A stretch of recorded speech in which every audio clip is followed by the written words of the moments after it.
Terima kasih. Assalamualaikum warahmatullahi wabarakatuh. Pertama-tama tentu saja saya sebagai koordinator dalam aliansi Serikat Pekerja Serikat Buruh di sektor PGSL yang melakukan aksi memberikan apresiasi dan hormat yang setinggi-tingginya kepada kawan-kawan buruh yang masih bertahan aksi pada hari ini. Itu luar biasa ya, bagi kawan-kawan yang pertama. Terima kasih kawan-kawan. Yang selanjutnya kawan-kawan, seperti yang tadi disampaikan oleh kawan-kawan sebelumnya, kawan-kawan pimpinan dari KASBI, SPN, KSPN, dari SBSI 92, dari FSBBI, dari Sebumi, dari PPMI, bahwa aksi kita pada hari ini luar biasa. Seberapapun masa yang kita mobilisasi itu luar biasa. 2 minggu kita mempersiapkan, 2 minggu kita mempersiapkan untuk aksi kita pada hari ini. Jadi dengan kalaupun yang hadir, yang terlibat, kawan-kawan buruh yang terlibat itu jauh dari estimasi yang kita tetapkan, itu bukanlah satu kekalahan ya, bukan satu kekalahan, karena sosialisasi tidak banyak buruh yang tahu tentang Permenaker ini. Tidak banyak buruh yang tahu bahwa ada satu peraturan yang dikeluarkan oleh Menteri Ida Fauzia itu yang melegalkan, membolehkan, mengizinkan perusahaan, pengusaha untuk merampas, mencuri, memotong upah mereka sebesar 25% dari upah yang sebulan mereka terima. Tidak semua. Maka itu kawan-kawan, tadi sudah disampaikan oleh kawan-kawan, kita tadi ada datang dari pihak staf kementerian menyampaikan ke kamu, Dirjen. Kawan-kawan bersepakat, kita tidak mau merendahkan diri kita. Dalam aksi kita ini ditemui oleh seorang Dirjen. Dirjen nggak punya kewenangan. Dia hanya akan mendengar, mencatat, kemudian melaporkan kepada Ida Fauzia. Tadi pun kemudian ada kawan wartawan dari Kompas ketika wawancara saya, dan dia mengkonfirmasi mewawancarai Wamen Pak Apriansyah Nur terkait dengan masa berlaku dari permen ini. Itu terkonfirmasi. Pak Apriansyah Nur menyampaikan bahwa memang permen ini berlaku sepanjang itu belum dicabut. 6 bulan yang disebutkan dalam dalam permen ini bukanlah 6 bulan berlakunya permen ini, tapi 6 bulan yang diperbolehkan dari kesepakatan pemotongan upah. Itu terkonfirmasi. Dan Wamen menyampaikan bahwa dia siap aja untuk bertemu dengan kawan-kawan serikat pekerja serikat buruh yang hari ini aksi. Tapi sekali lagi kita bersepakat, pimpinan serikat pekerja serikat buruh yang hari ini di hadapan kawan-kawan, kita bersepakat, kita pun tidak ingin merendahkan diri kita untuk bertemu dengan Wamen, karena Wamen juga tidak memiliki kebijakan kewenangan untuk menyatakan mencabut Permenaker tersebut, karena permen itu ditandatangani oleh Ida Fauzia. Maka hanya Ida Fauzia lah yang punya kewenangan untuk mencabut itu, kawan-kawan. Walaupun hari ini kita tidak sama sekali mendapatkan sambutan yang baik dari Menteri Tenaga Kerja, ya, pengecut. Ida Fauzia terlalu pengecut. Dia berani mengeluarkan satu peraturan yang busuk seperti itu, tapi dia tidak mau berani itu untuk menemui kita, kawan-kawan, tapi justru mengutus bawahannya itu untuk berdialog dan bertemu dengan kita. Untuk apa? Maka kita sepakat, kawan-kawan, aksi kita sudahi, bukan karena kita kalah, bukan karena kita menyerah, kawan-kawan, bukan karena kita tahu bahwa itu tidak mungkin, tidak ada yang tidak mustahil, kawan-kawan. Karena kelas buruh, sejarah mencatat bahwa kelas buruhlah pencipta sejarah, kelas buruhlah yang menciptakan perubahan, kawan-kawan. Betul. Maka tanpa gerakan yang lebih lebih masif, lebih luas, lebih besar, Permenaker itu mungkin tidak akan bisa jatuh. Kalau hari ini aksi baru hanya di Jakarta dan kita pusatkan di Jakarta, di kantor penyelenggara kerja, maka ketika kita pulang, kita kabarkan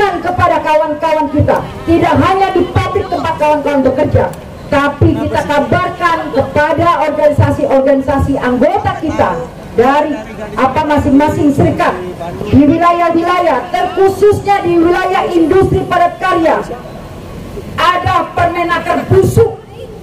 Kita kabarkan, saya bilang tidak semuanya tahu, maka kita kabarkan, kita sosialisasikan tentang ini, sehingga aksi ini tidak hanya dipusatkan Jakarta, tapi kawan-kawan buruh di daerah-daerah khususnya di Pulau Jawa ini akan bersama-sama secara serentak melakukan aksi yang lebih besar lagi, kawan-kawan, untuk menekan Menteri Tenaga Kerja. Jika dia tidak mau mencabut ini, maka kita akan menuntut Ida Fauzia untuk mundur jadi Menteri Tenaga Kerja, kawan-kawan.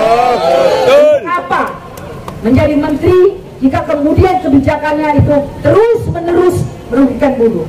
3 tahun terakhir kita terus-menerus dipukul, kawan-kawan, oleh kebijakan rejim Jokowi, termasuk juga Ida Fauzia seperti yang saya sebutkan. Maka sudah saatnya lah kita kelas buruh menghantam kembali, kawan-kawan, merebut kembali hak-hak kita yang dirampas oleh kebijakan Ida Fauzia. Siap, kawan-kawan? Siap, kawan-kawan? Tuh, kita harus pastikan. Tadi kawan-kawan mengajak marah, jaga marahnya, tadi juga tidak marah, tapi jaga terus semangat dan perlawanan itu, kawan-kawan. Kawan-kawan kembali, besok juga kembali kerja, kabarkan, tunjukkan bahwa kita tidak merasa kalah. Kita tidak kalah ini, kawan-kawan, tidak kalah. Dengan kawan-kawan yang hari ini bertahan, itu menunjukkan ada satu kemenangan kita, di mana kawan-kawan bertahan dengan ikhlas, dengan kesadaran diri, kawan-kawan, bahwa perubahan itu hanya akan tercipta dari perjuangan kita sendiri. Betul, kawan-kawan? Hidup buruh, hidup buruh, buruh bersatu, tak bisa dikalahkan. Buruh bersatu, tak bisa dikalahkan. Oke, kawan-kawan, di terakhir saya mau saya tidak akan bacakan seluruhnya. Ini pernyataan pernyataan bersama Serikat Pekerja, Serikat Buruh, sektor tekstil, garmen, sepatu, dan kulit. Buruh bukan tumbal krisis. Permenaker nomor 5 tahun 2003, peraturan yang melegalisasi pencurian upah dan mengabaikan hak buruh. Sejak menjabat Menteri Tenaga Kerja, Ida Fauzia telah banyak mengeluarkan kebijakan dan aturan yang melegalkan pencurian upah dan hak-hak buruh, diantaranya penghilangan item pembalut wanita dalam komponen dasar penghitungan upah, peraturan yang mengizinkan perusahaan untuk mencicil THR di masa COVID, peraturan yang mengatur tentang pemotongan upah dari sistem kerja no work no pay di masa pandemi, pembatasan kenaikan upah minimum di tahun 2021 untuk sektor padat karya. Kemudian adalah peraturan nomor 5 tahun 2023 yang dikeluarkan oleh Menteri Tenaga Kerja dan ditandatangani pada Maret 2023 lalu. Kembali menerbitkan peraturan yang merampas upah, melegalisasi perampasan upah, memperbolehkan perusahaan untuk memotong upah buruh hingga 25% yang dituangkan dalam Permenaker nomor 5 tahun 2003. Inti dari ketentuan pokok Permenaker nomor 5 tahun 2003 ini adalah mengizinkan perusahaan untuk memotong upah buruh hingga 25%, memperbolehkan pengusaha membangun hubungan kerja dan sistem kerja yang fleksibel dan lebih fleksibel lagi yang berlaku di 5 sektor industri. Permenaker nomor 5 2003 setali 3 uang dengan Omnibus Law Cipta Kerja yang sekarang telah berganti menjadi Undang-Undang nomor 6 tahun 2023. Selain itu, peraturan ini sepenuhnya mengakomodir permintaan dari 5 asosiasi pengusaha, yaitu APindo, APESindo, API, KOGA, dan KOBA, yang diajukan kepada Menteri Tenaga Kerja Ida Fauzia pada Oktober 2022 lalu. Melalui surat bersama kelima asosiasi yang ditandatangani oleh kelima asosiasi tersebut, asosiasi pengusaha meminta Menteri Tenaga Kerja untuk mengeluarkan peraturan tambahan tentang fleksibilitas jam kerja bagi perusahaan di industri padat karya yang berorientasi ekspor.